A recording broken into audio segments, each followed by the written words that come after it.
नमस्कार, मैं सत्यम सिंह सूर्यवंशी आप सभी का अपने साप्ताहिक कार्यक्रम आध्यात्मिक सागर में हार्दिक स्वागत और अभिनंदन करता हूं। आज का विषय है विष्णु साहित्य और नर नारायण का सिद्धांत।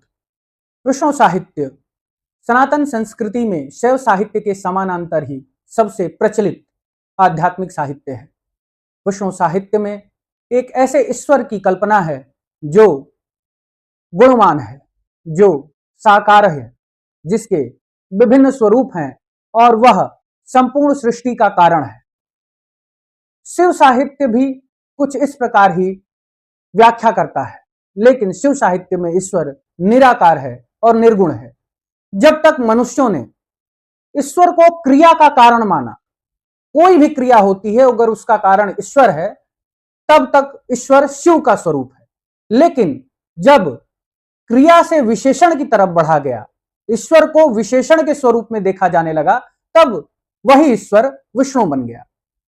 इसी मूल मतभेद के आधार पर वर्षों तक शैव और वैष्णव में युद्ध होता रहा।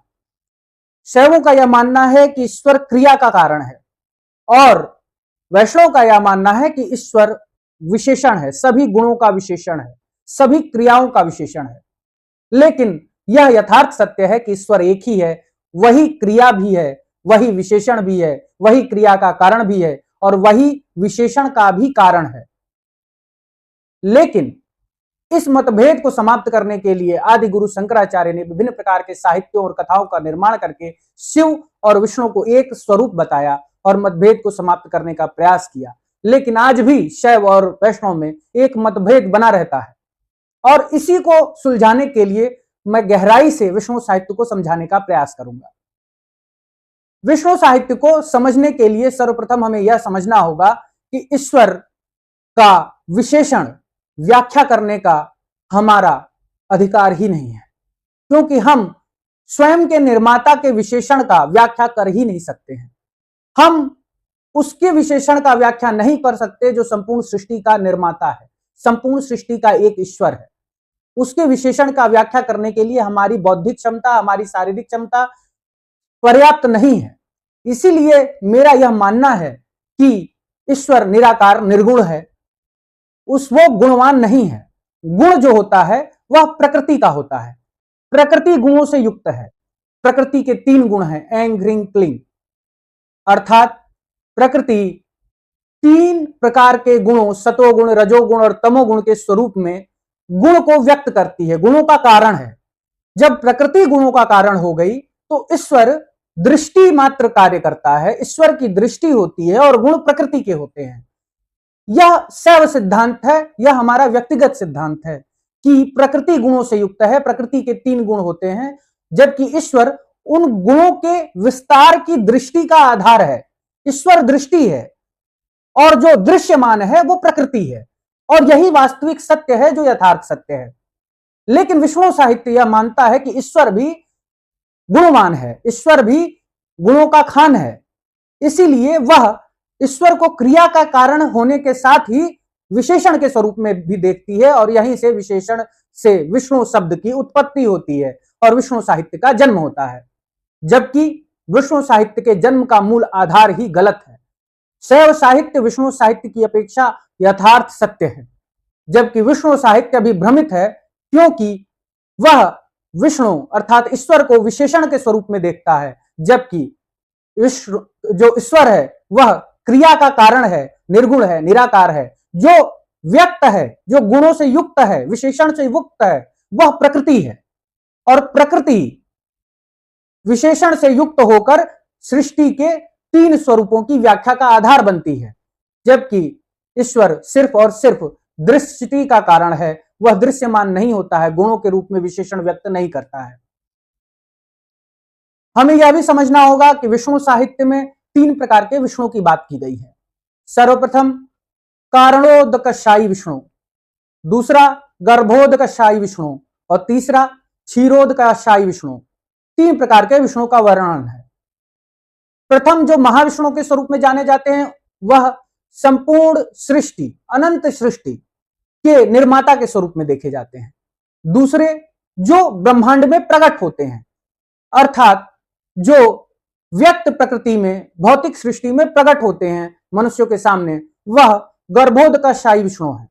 और तीसरे क्षीरोदकशायी विष्णु हैं, जो तीसरे नंबर पर आते हैं, सबसे नीचे के स्तर पर हैं, और वह विष्णु का वह स्वरूप है जो हमारे पालन का कार्य करता है, हर मनुष्य के हृदय में विराजमान है, हर मनुष्य के अंतःकरण में विराजमान है। इसी प्रकार बुद्ध साहित्य भी तीन प्रकार के बुद्ध की बात करता है।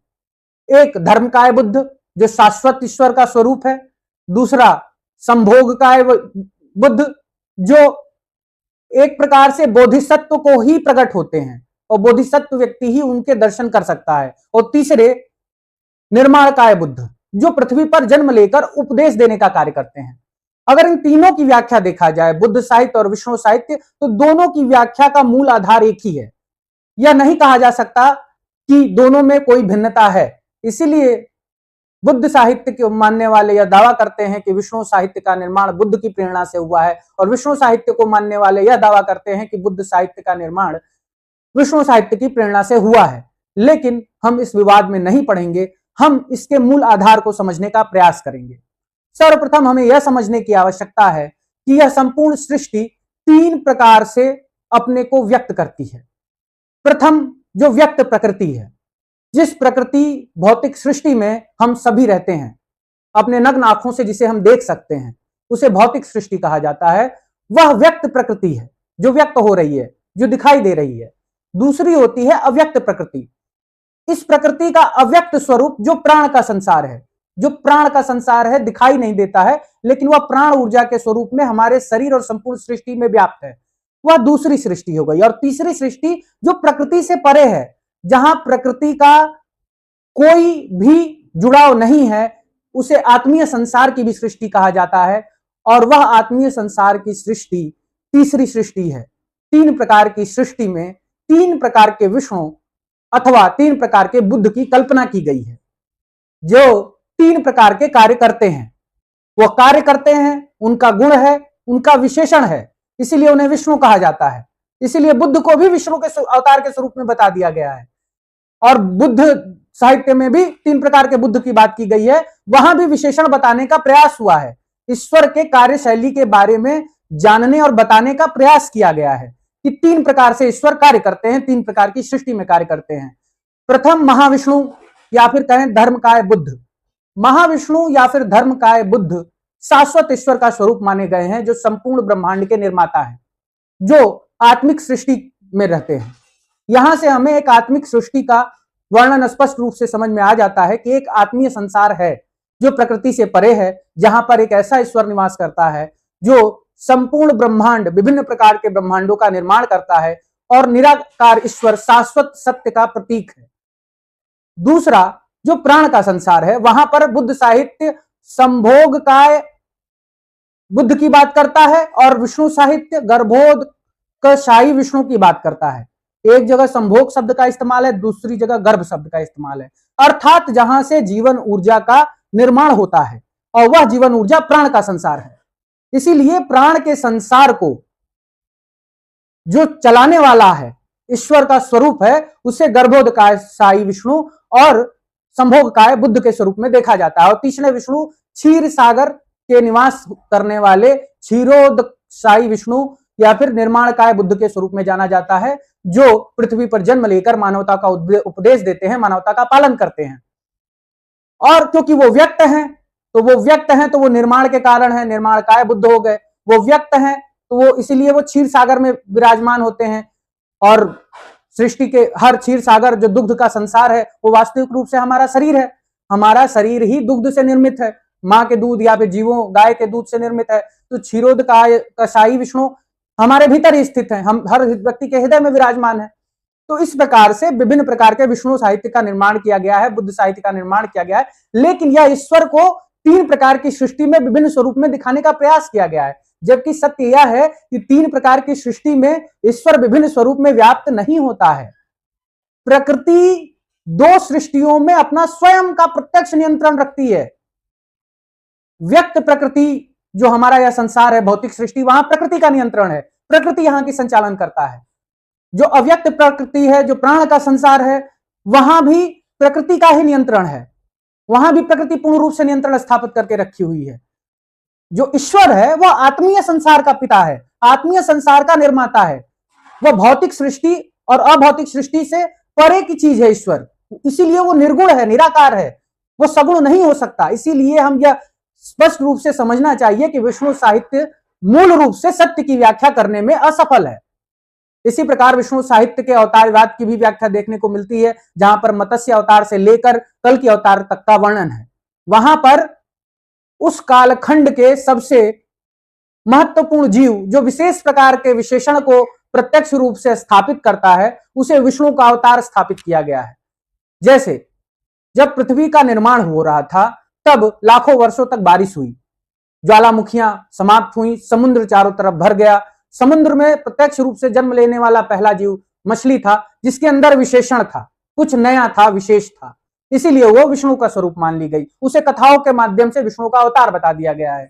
उसी प्रकार कश्यप अवतार, उसमें कुछ विशेष था, वो जलचर भी था, थलचर भी था, इसीलिए उसे विशेष मानकर विशेषण स्वरूप देकर विष्णु अवतार बता दिया गया है। वराह स्तनधारी था, उसमें भी कुछ विशेष था, उसने इवोल्यूशन किया और खुद के अंदर कुछ विशेष जन्म दिया। उसी प्रकार आज जब कल्कि अवतार भी होगा या कल्कि अवतार के स्वरूप में कोई व्यक्ति स्वयं को स्थापित करेगा, तो उस व्यक्ति के अंदर कुछ विशेष गुण होंगे, विशेषण होगा, वो कुछ विशेष होगा। शायद वो सामान्य रूप से आध्यात्मिक सच्चाइयों और अन्य चीजों को गहराई से समझ पाएगा। जिस गहराई से सामान्य मनुष्य नहीं समझ पाता है, वह उस गहराई से आध्यात्म को, सृष्टि को, इस जटिल संरचना को समझ पाएगा और वह कल्कि अवतार के स्वरूप में व्याप्त होगा। वह मनुष्य ही होगा, लेकिन विशेष गुणों से युक्त होगा, विशेषण होगा, इसीलिए विष्णु का अवतार माना जाएगा। विष्णु के अवतार की अवधारणा इस प्रकार से विशेषण स्वरूप के रूप में स्थापित होती है। अगर हम नर और नारायण के विषय में समझने का प्रयास करें कि नर और नारायण में भेद किस प्रकार किया जाए, क्योंकि नर ही नारायण है और नारी ही नारायणी है, लेकिन नर नारायण कब बनता है और नारी नारायणी कब बनती है, तो हमें यह समझना पड़ेगा कि नारायण जिसे विष्णु का स्वरूप बताया जाता है, नारायणी जिसे प्रकृति का श्रेष्ठतम स्वरूप बताया जाता है, वह बनने के लिए स्वयं में शिवत्व को धारण करना अत्यंत आवश्यक है। जब कोई मनुष्य स्वयं के प्राण को जागृत करके प्रकृति से जोड़ देता है और स्वयं की आत्मा को जागृत करके उसे ईश्वर पिता परमेश्वर से जोड़ देता है, योग कर देता है, योगी की अवस्था में चला जाता है, युग्म बना देता है, तब वह नर से नारायण हो जाता है और नारी से नारायणी हो जाती है। और यही नर से नारायण का सिद्धांत है और उसी नारायण को विष्णु का अवतार स्थापित कर दिया जाता है और यही हमारे विष्णु और नर नारायण के सिद्धांत की मूल अवधारणा है। इसी के साथ आज का विषय समाप्त होता है। नमस्कार।